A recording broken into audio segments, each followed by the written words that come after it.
جب انسان مر جاتا ہے، جب انسان کے جسم سے روح مکمل طور پر نکل جاتی ہے تو اس وقت آسمان سے یہ چار آوازیں ضرور آتی ہیں۔ ان خوفناک آوازوں کو مرنے والا بھی سنتا ہے۔ یہ خوفناک آوازیں سن کر مومن خوش ہوتا ہے، منافق روتا ہے۔ یہ آوازیں مومن کو سکون دیتی ہیں، عبادت گزار کو سکون دیتی ہیں، مگر گنہگار کو تکلیف دیتی ہیں۔ آخر کون سی وہ چار آوازیں ہوتی ہیں جو آسمان رو کر مرنے والے کو دیتا ہے اور مرنے والا اسے سن کر تکلیف میں مبتلا ہوتا ہے، ایک نئی پریشانی میں مبتلا ہوتا ہے؟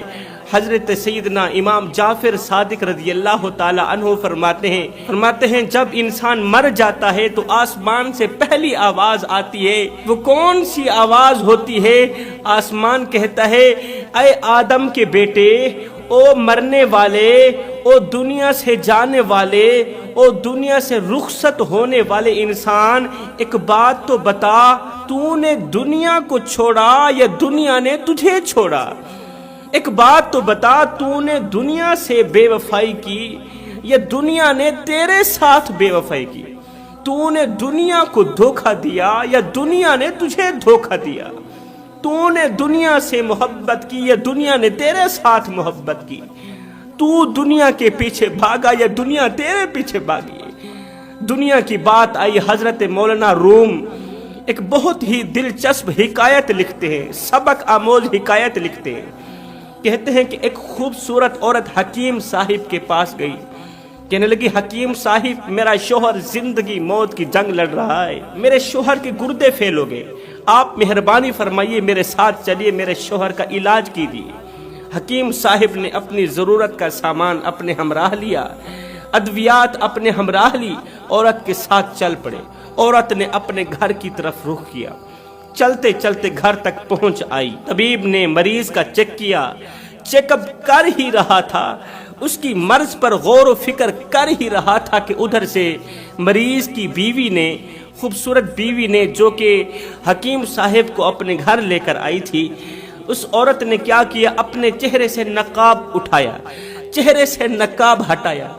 جیسے ہی حکیم صاحب کی نظر خوبصورت عورت پر پڑی، مرنے والی کی بیوی پر پڑی، تو وہ فریفتہ ہو گیا، اس کا دل بے قابو ہو گیا۔ دیکھتے ہی دیکھتے اس کے ہوش اڑ گئے کہ اس سے پہلے اس نے اس طرح کی کوئی خوبصورت عورت نہیں دیکھی تھی۔ اس خوبصورت عورت کا نقشہ حکیم صاحب کی آنکھوں میں پیوست ہو گیا۔ اسے دیکھتے ہی حکیم صاحب کا دل بے قابو ہو گیا۔ حکیم کے دل میں اس عورت کو حاصل کرنے کا شوق پیدا ہوا، اس عورت کے ساتھ زندگی گزارنے کا شوق پیدا ہوا۔ حکیم صاحب نے اس عورت کو ایک سائیڈ پہ کیا، کہا کہ میں نے آپ سے کچھ کہنا ہے۔ عورت نے کہا، جلدی بتائیے، کیا مانگنا چاہتے ہیں، کیا کہنا چاہتے ہیں؟ اس نے کہا، یہ جو تمہارا شوہر ہے، یہ زندگی موت کی جنگ لڑ رہا ہے، اور تم اتنی خوبصورت ہو کہ چاند بھی دیکھے تو شرما جائے، اس کے گردے فیل ہو گئے ہیں، اب یہ تو نہیں بچ پائے گا، لہٰذا میں چاہتا ہوں تو مجھ سے شادی کر۔ عورت نے کہا، ٹھیک ہے، میں تجھ سے شادی کر لیتی ہوں، لیکن میری ایک شرط ہے، تجھ سے شادی کرنے کی میری ایک شرط ہے، اگر تم وہ شرط پوری کرتے ہو تو بس میں تمہاری ہو گئی۔ حکیم صاحب نے کہا، جلدی بتا کون سی تیری شرط ہے؟ تیری جیسی حسین و جمیل عورت کو پانے کے لیے اگر آسمان سے تارے بھی توڑ کے لانے پڑے تو میں لانے کے لیے تیار ہوں، جلدی بتا کون سی تیری شرط ہے۔ اس نے کہا، میری کوئی لمبی چوڑی شرط نہیں ہے، بس شرط یہ ہے کہ پہلے تو میرے شوہر کو زہر کا ٹیکہ لگا، اسے مار دے، جب یہ مر جائے گا اس کے بعد میں تجھ سے نکاح کر لوں گی، میں تجھ سے شادی کر لوں گی۔ حکیم نے کہا، یہ تو کام بھی آسان ہے۔ حکیم نے فوراً ہی زہر کا ٹیکہ اٹھایا، مریض کو گاڑ دیا، مریض کو زہر کا ٹیکہ لگا دیا۔ اس زہر کے ٹیکے نے مریض کی جان کو اور زیادہ خطرے میں ڈال دیا۔ تھوڑی دیر گزری ہی تھی کہ مریض تڑپتا تڑپتا مر گیا، موت کی دبوچ میں چلا گیا۔ جب مریض مر گیا، جب شوہر مر گیا، اس کے مر جانے کے بعد خوبصورت بیوی نے کیا کیا؟ حکیم صاحب سے نکاح کر لیا، حکیم صاحب سے شادی کر لی۔ اب خوبصورت عورت کے ساتھ خوبصورت لمحات گزرتے چلے جا رہے تھے۔ حکیم بیوی سے بے پناہ محبت کرتا تھا، کیونکہ حکیم کی بیوی دنیا جہان سے بڑھ کر حسین و جمیل تھی۔ اب یہ خوبصورت عورت تھی کون، یہ بھی میں تمہیں بتاتا ہوں۔ کہ یہ عورت کون تھی۔ وقت گزرتا چلا جا رہا تھا، ایک دن حکیم کا جگری دوست تھا، وہ کہیں جا رہا تھا، رات گزارنے کے لیے حکیم صاحب کے گھر آیا۔ حکیم اپنے دوست کو ملا کہ میرا جگری دوست آیا ہے، بیوی کو کہا کہ میرے دوست کے لیے جلدی کرو، کھانا تیار کرو۔ بیوی نے کھانا تیار کیا۔ کھانا تیار کرنے کے بعد حکیم کسی مریض کو دیکھ رہے تھے کہ اس خوبصورت عورت نے کھانا اٹھایا، مہمان کے سامنے رکھا اور اپنے چہرے سے ایک بار پھر سے نقاب اٹھایا، پردہ ہٹایا۔ جیسے ہی اس مہمان نے خوبصورت عورت کا چہرہ دیکھا تو اس کا دل بھی بے قابو ہو گیا، اس کا دل بے چین ہو گیا، بے قرار ہو گیا۔ ایک دم دل میں اس عورت کو حاصل کرنے کا شوق پیدا ہوا، اس عورت کے ساتھ زندگی گزارنے کا شوق پیدا ہوا، ازدواجی زندگی گزارنے کا دل میں شوق پیدا ہوا۔ تو اس شخص نے اس عورت کو کہا کہ اگر تو مجھ سے شادی کر لے، یہ حکیم بڈھا ہے، یہ آج نہیں کل مر جائے گا اور چند دنوں کے اندر اندر ہی یہ مر جائے گا، کیونکہ اتنا تو بوڑھا ہو چکا ہے، یہ کمزور ہو چکا ہے، اس کے ہاتھوں میں وہ دم نہیں جو میرے ہاتھوں میں دم ہے، حکیم کے بازو میں وہ قوت نہیں ہے کیونکہ یہ بوڑھا ہو چکا ہے، اس کے بازو میں وہ طاقت نہیں جو میرے بازو میں طاقت ہے، میں نوجوان ہوں، حسین و جمیل ہوں، خوبصورت ہوں، تیری میری جوڑی بہت ہی خوبصورت لگے گی، کیوں نہ تو مجھ سے شادی کر لے۔ تو اس عورت نے کہا میری ایک شرط ہے، اور شرط تو پوری کر بس میں تیری ہو گئی۔ اس نے کہا جلدی بتا کون سی تیری شرط ہے، تیرے جیسی حسین و جمیل عورت کو پانے کے لیے اگر خود کو بھی بیچنا پڑ گیا تو میں بیچنے کے لیے تیار ہوں۔ اس نے کہا میری کوئی لمبی چوڑی شرط نہیں ہے، بس شرط یہ ہے اگر تو اس حکیم کو مار دے، اگر یہ حکیم مر گیا تو بس میں تیری ہو گئی۔ اس نے کہا یہ تو کام ہی آسان ہے۔ اس نے حکیم کی دکان سے زہر کی گولی اٹھائی، زبردستی حکیم کو کھلا دی، حکیم صاحب تڑپتا تڑپتا مر گیا۔ خوبصورت عورت نے اس مہمان کو کہا کہ اب مجھے اپنے ساتھ لے جاؤ، مولوی کے پاس چلتے ہیں، نکاح کرواتے ہیں، پھر خوبصورت زندگی گزاریں گے، بڑے مزے کے ساتھ پیار اور محبت والی زندگی گزاریں گے۔ جوان و توجہ طلب بات ہے، آخر یہ عورت ہے کون، آخر یہ خوبصورت ہے کون؟ جہاں بھی جاتی ہے بندے مرواتی ہے، جہاں بھی جاتی ہے نفرتیں پیدا کرتی ہے، جہاں بھی جاتی ہے دشمنی بڑھاتی ہے، جہاں بھی جاتی ہے کدورتیں پیدا کرتی ہے، جدھر کو رخ کرتی ہے ادھر کے لوگ تلوار اٹھانے پر مجبور ہو جاتے ہیں، ادھر کے لوگ ایک دوسرے کا سر قلم کرنے پر مجبور ہو جاتے ہیں۔ آخر یہ عورت ہے کون؟ آگے چلی، حکیم کو زہر کی گولی کھلانے کے بعد، تڑپا تڑپا کر اسے مارنے کے بعد، یہ شخص اس کی خوبصورت بیوی کو لے کر اس خوبصورت بیوی کی مرضی کے مطابق مولوی صاحب کے پاس لے کر جا رہا تھا کہ مولوی صاحب سے نکاح کرواتا ہوں، پھر ہم دونوں مزے کی زندگی جئیں گے، خوبصورت عورت کے ساتھ، خوبصورت بیوی کے ساتھ خوبصورت لمحات گزریں گے بڑے مزے کے ساتھ۔ جیسے ہی یہ مولوی صاحب کے پاس پہنچا، مولوی صاحب نے نکاح پڑھایا۔ جب قبولیت کی باری آئی تو اس خوبصورت عورت نے اپنے چہرے سے نقاب اٹھایا، چہرے سے پردہ ہٹایا۔ جیسے ہی مولوی نے اس خوبصورت عورت کو دیکھا تو مولوی کے چھکے چھوٹ گئے، مولوی بھی بے ہوش ہو گیا۔ ایک دم مولوی کے دل میں شوق پیدا ہوا اس کے ساتھ زندگی گزارنے کا، خوبصورت لمحات گزارنے کا۔ دل ہی دل میں کہنے لگا کاش کہ یہ میری بیوی ہوتی، کاش کہ میں اس کا دولہا ہوتا، کاش کہ میں اس کے ساتھ زندگی گزارتا۔ مولوی صاحب کی نیت بدل گئی۔ مولوی صاحب نے کہا اے خوبصورت عورت، کیا تو مجھ سے شادی کرنا چاہتی ہے؟ میں تو تیرے اس دولہے سے کہیں زیادہ خوبصورت ہوں، میں پڑھا لکھا بھی ہوں، تعلیم یافتہ بھی ہوں، میرے پاس پیسہ بھی ہے، دولت بھی ہے، سب کچھ ہے۔ اگر تو مجھ سے شادی کر لے تو کائنات کی تمام خوشیاں مل خرید کر تیرے قدموں پر قربان کر دوں گا۔ اس عورت نے کہا میری ایک شرط ہے، شرط وہی ہے اگر تو میرے اس دولہے کو مار دے تو میں تجھ سے شادی کر دوں۔ مولوی نے کیا کیا، فوراً ہی تلوار اٹھائی، دولہے کا سر تن سے جدا کر دیا، عورت کے ساتھ نکاح کر لیا، شادی کر لی۔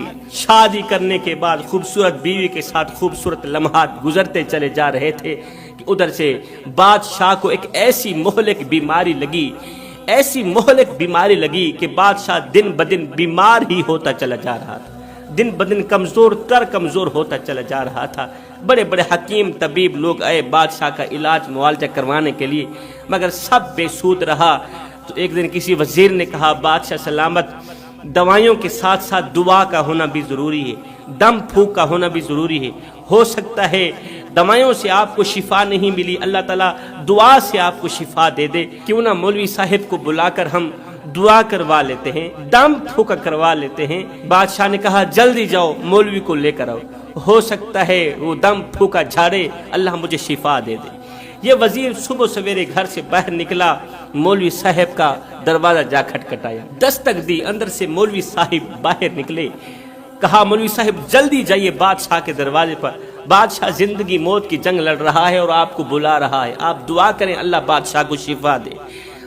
یہ سنتے ہی مولوی صاحب نے بادشاہ کی طرف دوڑ لگا دی۔ پیچھے جیسے ہی وزیر کی نظر مولوی کی خوبصورت بیوی کے چہرے پر پڑی تو اس کی بھی نیت بدل گئی، اس کا دل بھی بے قابو ہو گیا۔ خوبصورت عورت کا نقشہ ایک دم آنکھوں میں سما گیا، کہنے لگا اے خوبصورت پری، اے خوبصورت شہزادی، یہ 2 ٹکے کا مولوی ہے، اسے کیا کرو گی؟ یہی تمہارا شوہر ہے، رہنے کے لیے اچھا گھر نہیں ہے، پہننے کے لیے تیرے پاس اچھے کپڑے نہیں ہے، کھانے پینے کو کچھ نہیں، کیوں نہ تم مجھ سے شادی کر لے، شاہی محل میں رکھوں گا، شہزادی بنا کر رکھوں گا۔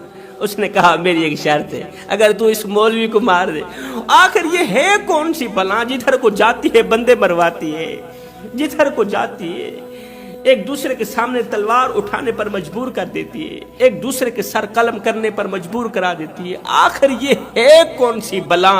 آگے جا کر بتاتا ہوں، توجہ سے سنیے گا۔ وزیر نے کیا کیا، ادھر سے بادشاہ کو دم کرنے کے بعد مولوی اپنے گھر کی طرف آ رہا تھا تو وزیر طاق میں تھا۔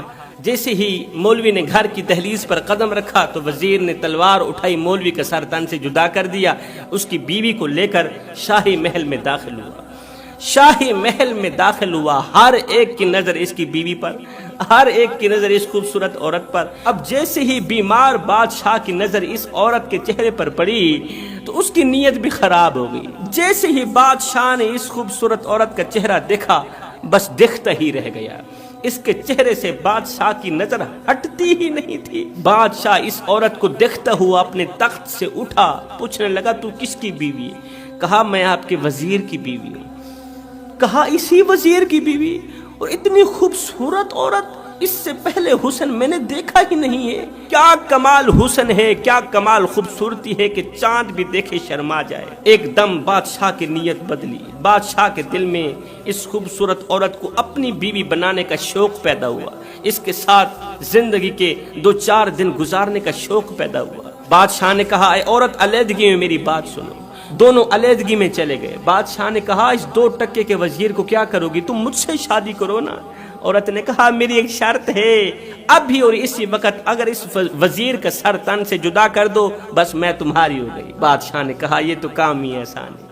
بادشاہ نے فوراً ہی تلوار اٹھائی، سب کے سامنے، اس عورت کے سامنے وزیر کا سر تن سے جدا کر دیا اور اس عورت سے شادی کر لی۔ خوبصورت عورت سے شادی کرنے کے بعد آج رات ان دونوں کی سہاگ رات تھی۔ اسے بھول گئی اپنی مرض، بھول گئی اپنی بیماری، بھول گئی اپنی کمزوری۔ خوبصورت عورت کو دیکھتے ہی وہ جوان ہو گیا، اس کا خوبصورت چہرہ دیکھتے ہی ایک بار پھر سے اس کے اندر کی جوانی رقص کرنے لگی۔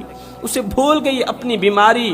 کمرہ تیار کیا گیا سہاگ رات کے لیے۔ قصہ مختصر جوانوں، اب بتانے لگا ہوں کہ وہ خوبصورت عورت اصل میں کون تھی، جو بندے مرواتی ہے، جو نفرتیں پھیلاتی ہے، جو کدورتیں پھیلاتی ہے، جو جدھر کو جاتی ہے ایک دوسرے کو مروانے پر مجبور کر دیتی ہے، ایک دوسرے کے سر قلم کرنے پر مجبور کر دیتی ہے۔ اس کا چہرہ تو خوبصورت ہے لیکن اس کا دل خوبصورت نہیں ہے۔ آخر یہ ہے کون سی بلا؟ اب بادشاہ اور اس کی خوبصورت بیوی دونوں اکٹھے سوئے ہوئے ہیں تو بادشاہ نے پوچھ لیا اے حسن کی ملکہ شہزادی اپنا تعارف تو کرا، تیرا نام کیا ہے؟ اس نے کہا میرا نام پوچھ کے کیا کرو گے؟ کہا تیری عمر کتنی ہے؟ اس نے کہا میری زندگی اتنی ہے کہ میں نے اپنی زندگی میں کروڑوں لوگوں کو مروایا ہے، اپنی زندگی میں اپنے ہاتھوں سے میں نے کروڑوں لوگوں کو مروایا ہے، ایک آپ رہ گئے تھے، آپ کو بھی مروانے آ گئے۔ ایک دم بادشاہ کی آنکھ کھلی، کہا یہ تم کیا کہہ رہے ہو؟ تیری جرت کیسے ہوئی بادشاہ کے سامنے اس طرح کے الفاظ بولنے کی؟ اس نے کہا میں سچ کہہ رہی ہوں، میری عمر اتنی لمبی ہے کہ میں نے اپنی زندگی میں کروڑوں سے بھی بڑھ کر لوگوں کو مروایا ہے، کروڑوں لوگوں کی زندگی اجاڑی، کروڑوں لوگوں کی آخرت برباد کی، ایک آپ رہ گئے تھے، آپ کی آخرت برباد کرنے بھی آ گئی۔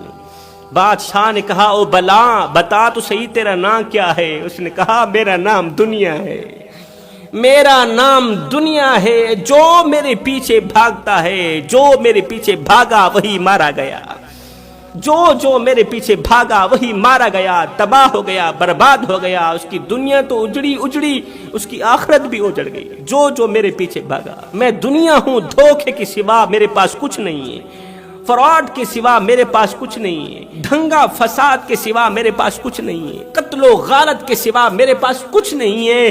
میں دنیا ہوں، میں دھوکے کا گھر ہوں، میں مچھر کا پر ہوں، میں مکڑی کا جالا، میں غدار، میں مکار۔ اگر تم میری محبت میں گرفتار ہو جاؤ گے تو تم بھی تباہ و برباد کر دیے جاؤ گے۔ جوانوں، اس دنیا کے کئی رنگ ہیں، ایک رنگ نہیں، اس دنیا کے کئی رنگ ہیں، کئی چہرے ہیں، مختلف چہروں سے یہ تمہارے سامنے آتی ہے، مختلف روپ دھار کے یہ تمہارے سامنے آتی ہے اور تمہیں ورغلاتی، تمہیں اپنے شکنجے میں دیتی ہے۔ خدا را اس دنیا کی قید میں مت آنا، اس دنیا کے شکنجے میں مت آنا۔ تو فرمایا جو دنیا سے محبت کرتا ہے، جو دنیا سے پیار کرتا ہے، عشق کرتا ہے، جو دنیا کے بغیر زندہ نہیں رہ سکتا، آج وہ مر رہا ہے، اس کے جسم سے روح نکل گئی ہے، آسمان دیکھتا بھی ہے، رو کر کہتا ہے او تیرا ستیہ ناس ہو، مجھے اتنا تو بتا دے کہ تو نے دنیا کو چھوڑا یا دنیا نے تجھے چھوڑا، تو نے دنیا سے دھوکہ کیا یا دنیا نے تیرے ساتھ دھوکہ کیا؟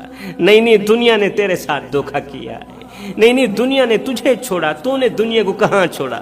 تو دنیا کے پیچھے پیچھے بھاگتا چلا جا رہا تھا، اپنی آخرت برباد کرتا چلا جا رہا تھا۔ فرمایا جب انسان کا جنازہ اٹھتا ہے، جب مرنے والے کا جنازہ لے کر لوگ جا رہے ہوتے ہیں نا، تو آسمان رو کر کہتا ہے اے ابن آدم، اے مرنے والے انسان، آج تو ایک ایسے سفر کو جا رہا ہے کہ کبھی واپس لوٹ کر نہیں آئے گا۔ آج تو ایک ایسے خوفناک گھر کے اندر جا رہا ہے جس کے اندر کیڑے ہی کیڑے ہیں، جس کے اندر بچھو ہی بچھو ہیں، جس کے اندر اندھیرا ہی اندھیرا ہے، اندھیرے کے سوا کچھ بھی نہیں ہے۔ وہ گھر جس نے بڑوں کو خوف زدہ کر دیا، بڑوں کو ڈرا کے رکھ دیا، بڑوں کو چیخو پکار کرنے پر مجبور کر دیا۔ میرے رسول کریم صلی اللہ علیہ وسلم نے فرمایا جب انسان قبر میں جاتا ہے تو دو صورتوں میں پچھتاتا ہے۔ پہلی صورت، اگر وہ نیکوکار ہوتا ہے تو اس بات پر پچھتاتا ہے کہ وہ اور زیادہ نیکیاں کیوں نہ کر سکا،